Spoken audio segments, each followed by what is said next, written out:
That was great, Ken. Thank you. Thank you, thank you. It's fun to have a personal touch on a song in the scripture.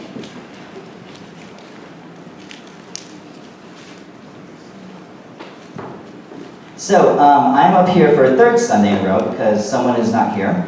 And my joke was that when Trevor told me that he was going to West Virginia to visit his relatives, my joke was, but isn't it all relative in West Virginia?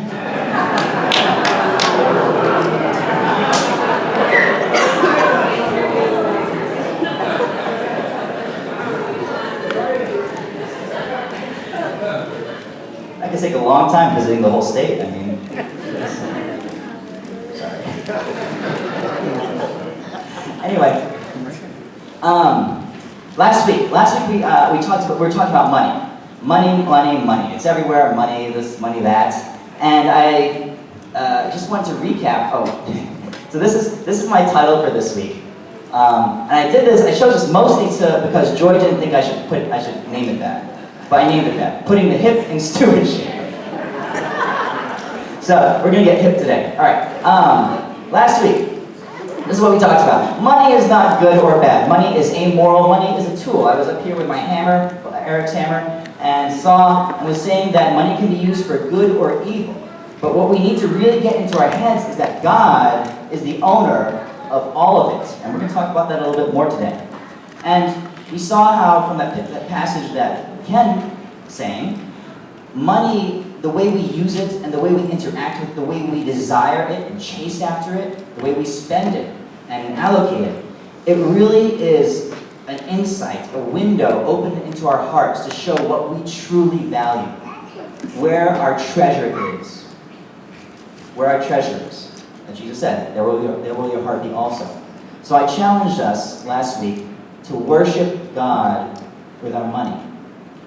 Make decisions as you normally would. Spend it on the things you normally would, but make it an act every time as you sit down with the numbers, as you cash your paycheck, as you pay your bills, as you decide whether or not to use this for that, or this or that for this. To make it an act of worship. Communicate with God. Bring Him into the picture. Converse with Him. Talk with Him. Just like everything in life, it's about the relationship with God, and the money is almost just circumstantial, because the Bible says He owns the cattle on 1,000 hills. His resources are not limited. So today we're talking about hipness and stewardship. Okay? Stewardship. What is stewardship? Stewardship is a fancy word. I mean, Christians, if you've been in the church long enough, you've probably heard it a bunch, stewardship. But it's kind of a weird word that you don't see almost anywhere else in today's culture. Well, it comes from the word steward, which the definition is a steward is a manager, a treasurer, one who takes care of the master's business until he returns.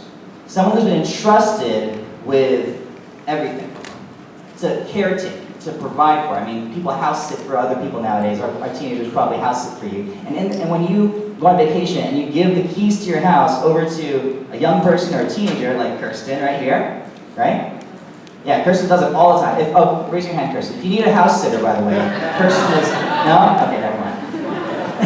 No. She's great taking care of dogs, right?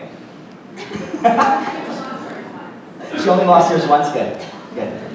You're making Kirsten the steward of your house, and trusting all that you have right there, a lot of your possessions, to her to take care of. And that's what we are. The Bible reminds us that all this world is not really ours. God says here, who is first given to me that I should repay him? Rhetorical question. Nobody.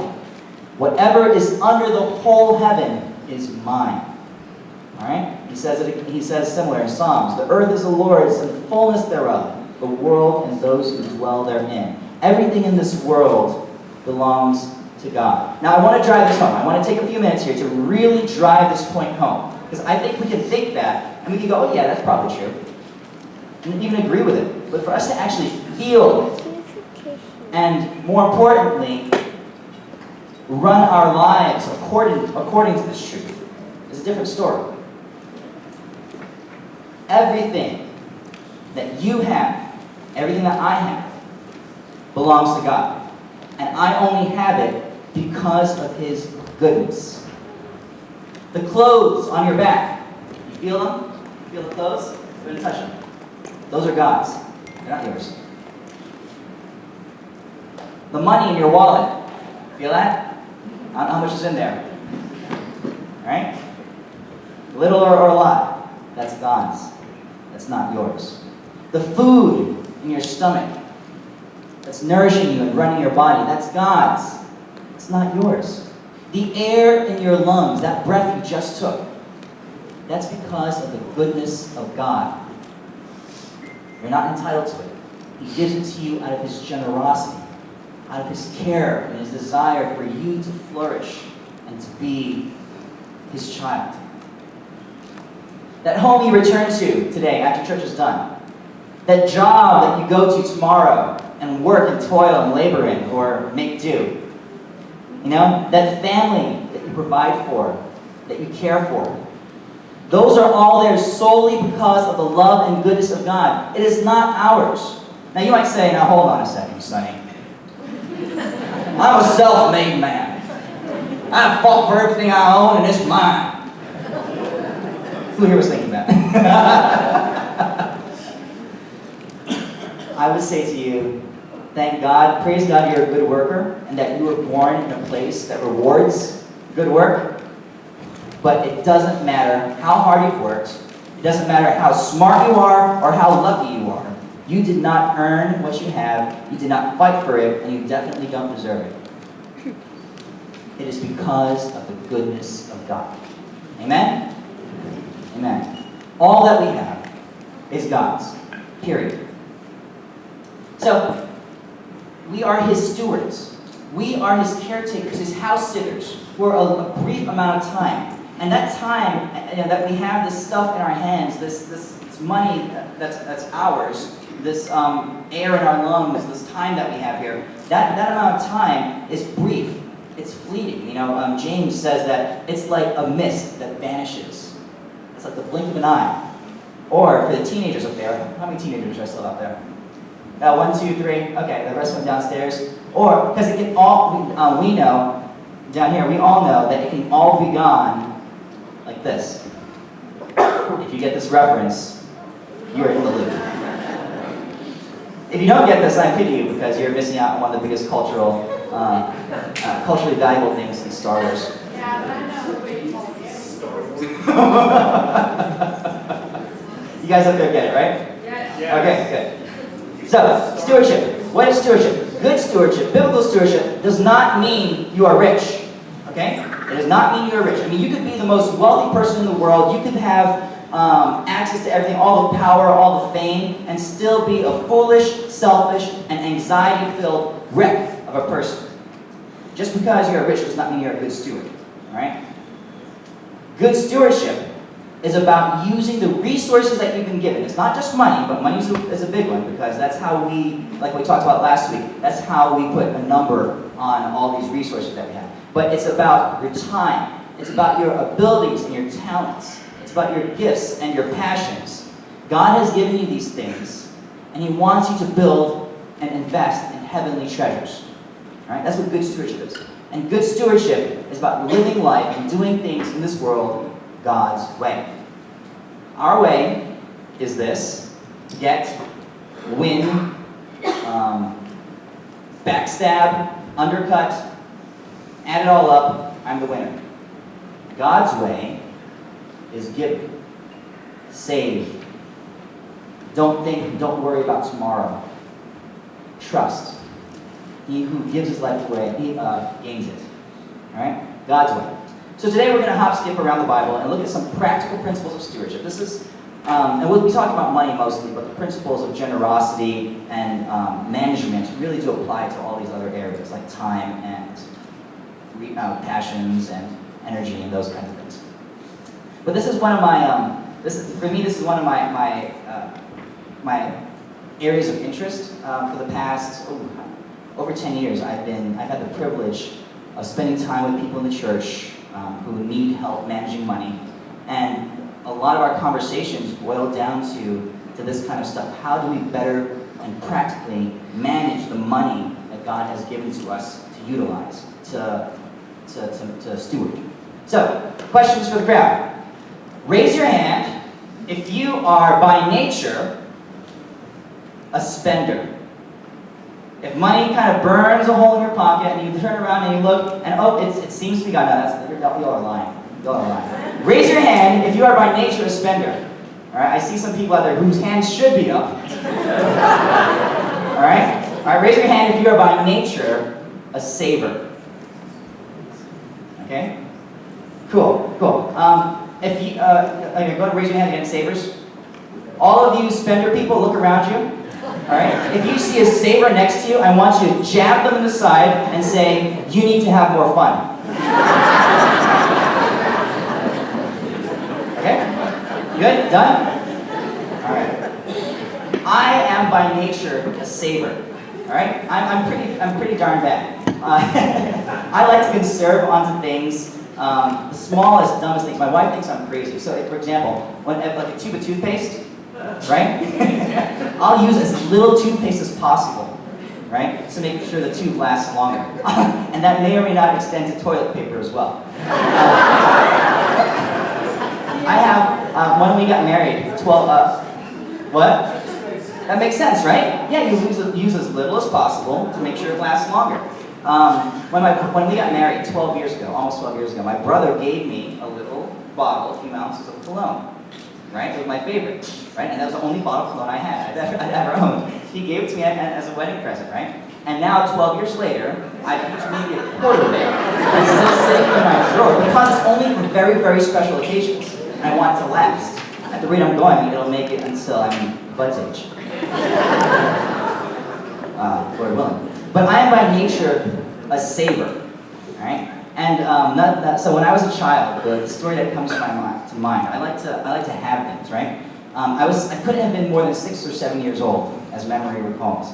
And in my Sunday school class in my church, we had a contest, right? The contest was which child could memorize most verses, the most number of verses, starting in John 14, right? In 1 week. That was the contest. And the winner, the kid who came back and memorized the most verses, would win a set of like 8 or 9 mechanical colored pencils, right? And oh man, I wanted those pencils, right? I saw that, I was like, those pencils are mine, okay? So I took my little 6-year-old or 7-year-old self back to my house, and for the next week, I slammed John 14, right? The King James Version. Let not your heart be troubled. You believe in God, believe also in me. In my Father's house are many mansions. If it were not so, I would have told you. I go to prepare a place for you, and where I go, ye know, and the way ye know.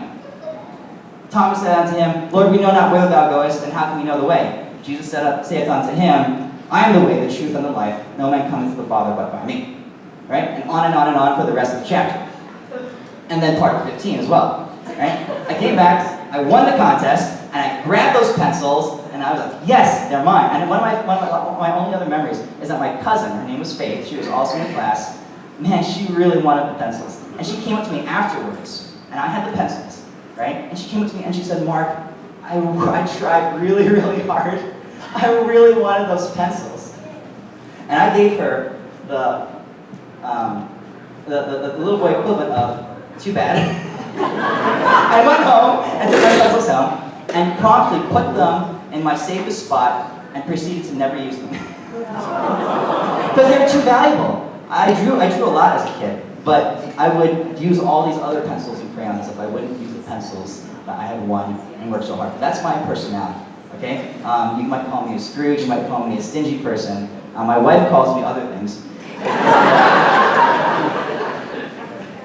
But never mind. So, all that to say, we all have our basic demeanors, our personalities, the way we tend to progress and to make decisions. Some of us are savers. For me, not spending money is pretty easy.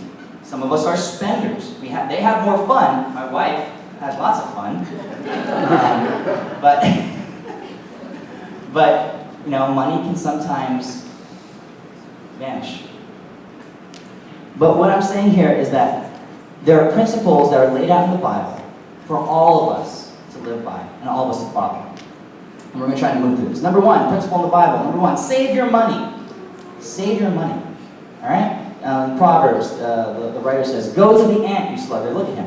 "Consider its ways and be wise. It has no commander, no overseer or ruler, yet it stores its provisions in summer and gathers its food at harvest." Even an ant can do it. Go be like him. Right? It's a simple principle to save your money, but it can be very daunting to live by. Right? Why? Well, partially because culturally we are in a very consumeristic society. A lot of how we keep score in this world is by the things that we have or the adventures we go on. And that cultural value tends to be where we pour a lot of our resources into.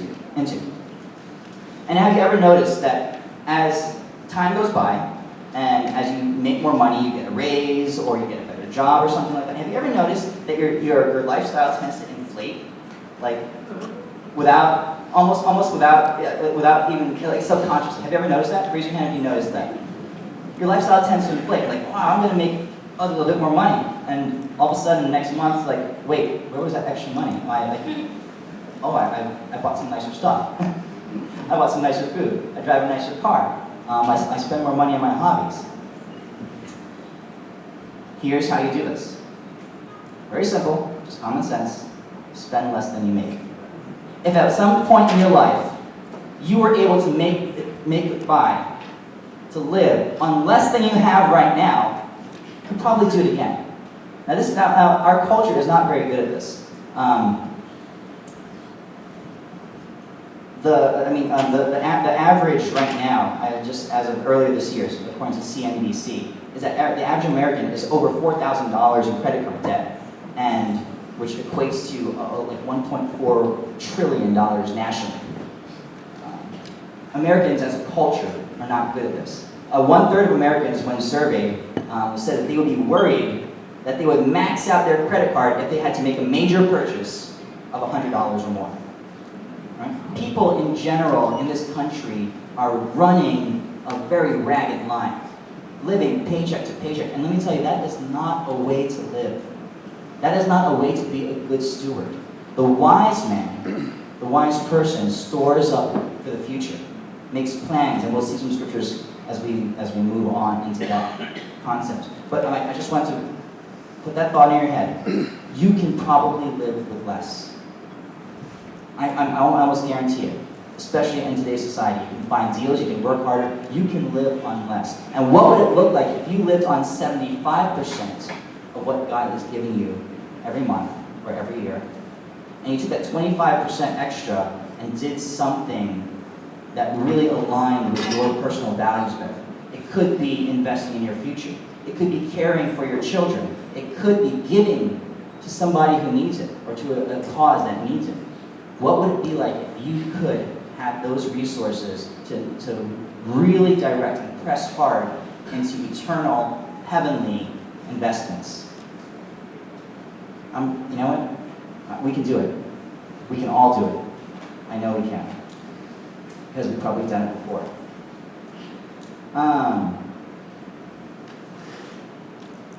Proverbs 21:20, the wise store up choice food and olive oil, but fools gulp theirs down. They burn through it as fast as it comes in. Don't be like the fool. Be like the wise man.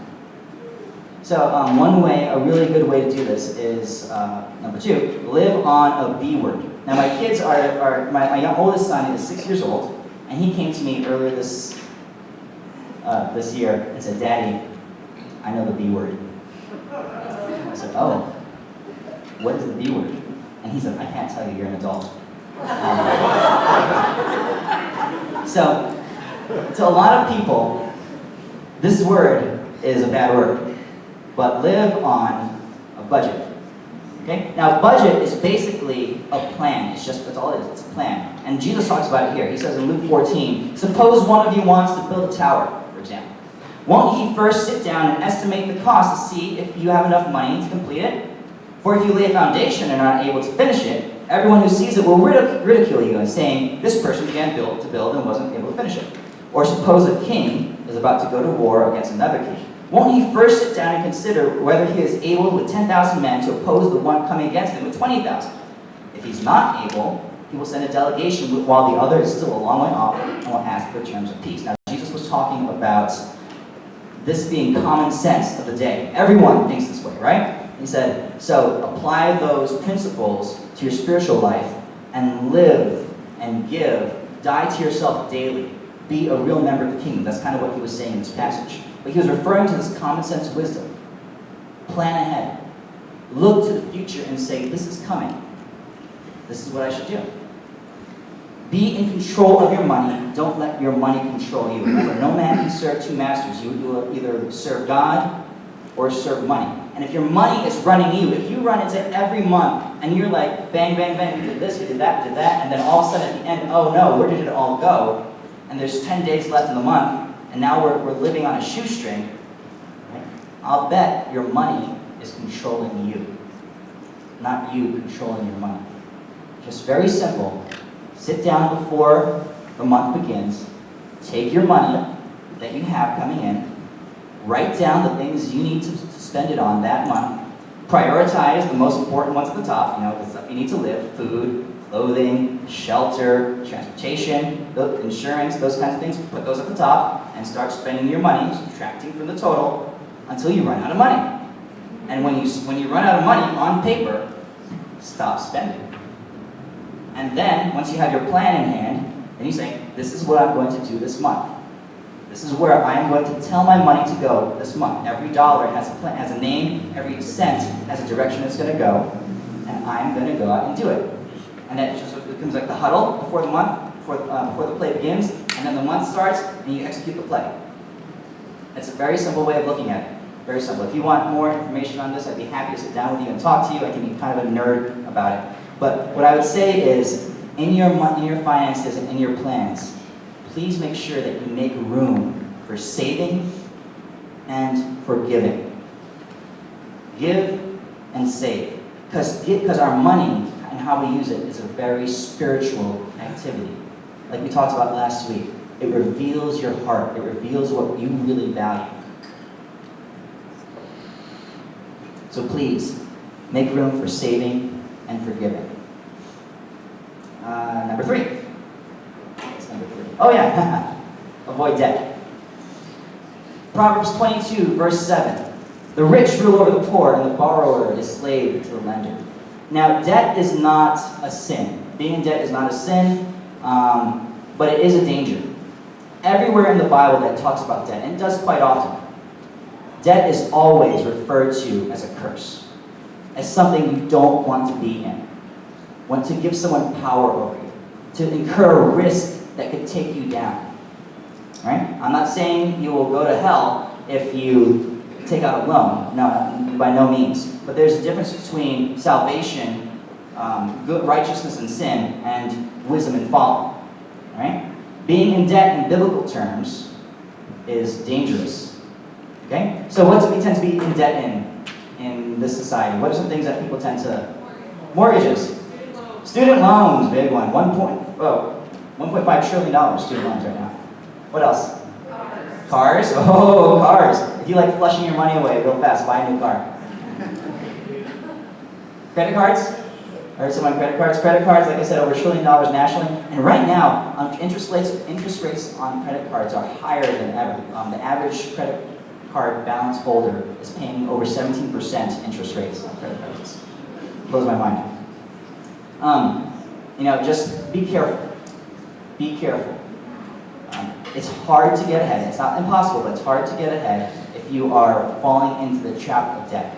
Okay? Now, you can be wise, for sure, and use it and start a business, to buy real estate or something like that. Very cool, but just be careful. Avoid debt if possible. Don't use it to be a consumer. If that's the case, you've gone too far. Number 4, save and invest. So I'm going to run up some verses here. Proverbs 13:2. A good person leaves an inheritance for their children's children, but a sinner's wealth is stored up for the righteous. Be sure you know the condition of your flocks. Give careful attention to your herds, for riches do not endure forever, and a crown is not secure for all generations. Building up wealth and saving money is not a race. It's a slow, steady process. It's a tortoise and the hare. The hare will crash and burn, taking risks. Tortoise will get there eventually through careful and consistent choice making. The plans of the diligent lead to profit, and as surely as haste leads to poverty. You don't need to get rich fast. You don't even need to get rich. Right? Be diligent. Be steady. And this one is a good one. Dishonest money dwindles away, but whoever gathers money little by little makes it grow. Your integrity, your personal integrity when you manage your money and how you use it is of extreme value. You can rack up a higher score by cheating. You can rack up a larger bank account by cutting corners. But dishonest money dwindles away. Dwindles away. And finally, last point, the point of all of this in Scripture and all the reasons why we as followers of Christ want to be good stewards and apply ourselves and manage our money well is so that we can be like our God and be incredibly generous. To be able to give from our abundance, to really make changes in people's lives, a difference in our communities. Remember this, whoever sows sparingly will also reap sparingly, and whoever sows generously will also reap generously. Each of you should give what you have decided in your heart to give, not reluctantly or under compulsion, for God loves a cheerful giver. And God is able to bless you abundantly so that in all things at all times, having all that you need, you will abound in every good work. The Christian life is one of freedom.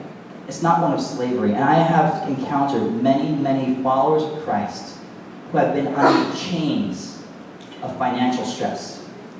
Their money has controlled them, not them controlling their money and putting it to work for the kingdom. I'd encourage you, please put some good thought into this, put some prayer into this, and see if there are areas in your life where God is challenging you to be a better manager of His resources. Maybe you're great already. Maybe you've already got a lot of it going. But there's always room to grow, and there's always a place where God says, hey, trust me in this area. You're holding on to this spot really tightly. Let go. Let me have it. And we can be generous. Truly generous. Last week, I showed a video clip of money when it goes bad. Remember that? The richest man in the world only wanted more. Today I'm going to show a video clip of when money and wealth can go really well. Most of you know this story. It's from the movie Les Miserables.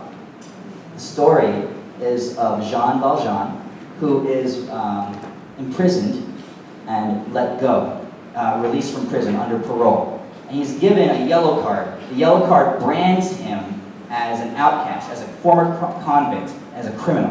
And his life is hard. And he can't work, no one is taking care of him, no one cares to even reach out to him because he has this yellow card, this yellow passport. And he encounters a bishop one day. So can you pull down the lights and make sure the volume's on and see what happens in the story?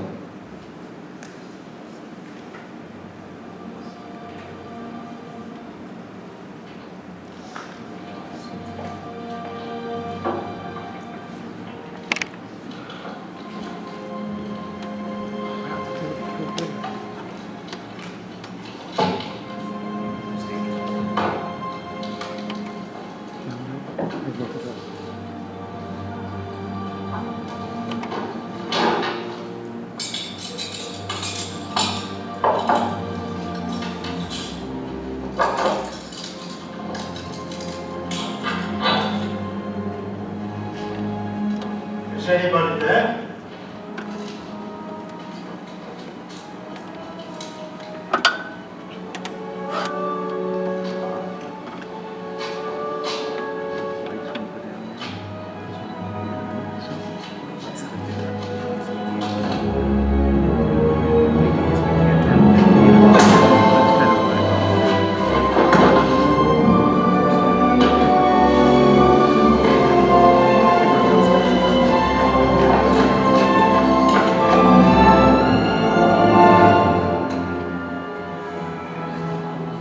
So we'll use wooden spoons. I don't want to hear anything more about it.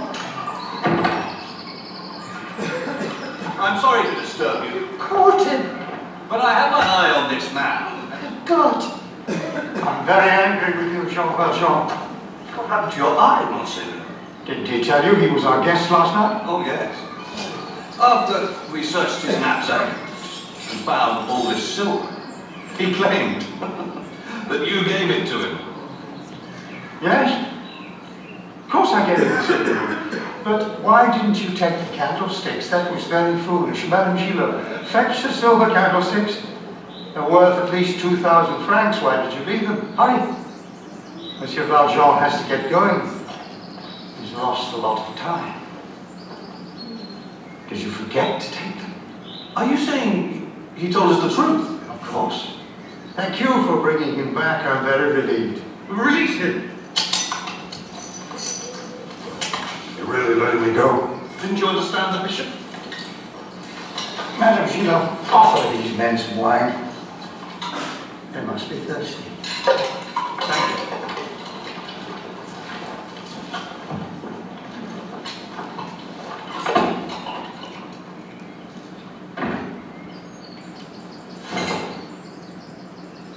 And don't forget. Don't ever forget. You've promised to become a new man. Promise? Why are you doing this? Jean Valjean, my brother, you no longer belong to evil.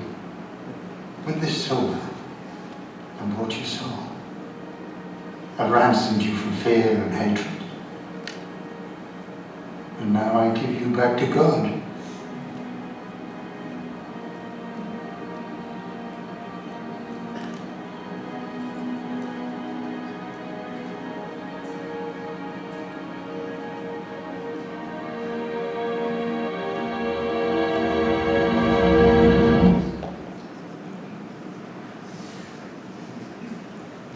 From that encounter, if you know the rest of the story, Jean Valjean becomes a repentant, honorable, and dignified man, a devoted father figure to a girl who loses her mother, and a benefactor to those in need.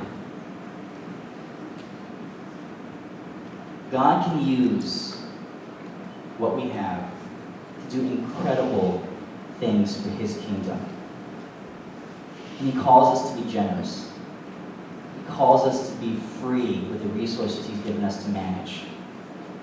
And I encourage all of us, meet the needs of others. Be generous. Hold it loosely. Spend time with people. Give of your time. Give of your schedule. The people that God puts in your path.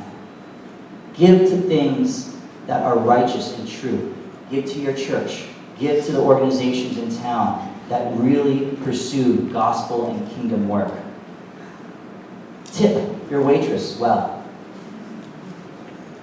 Give beautiful and fun presents.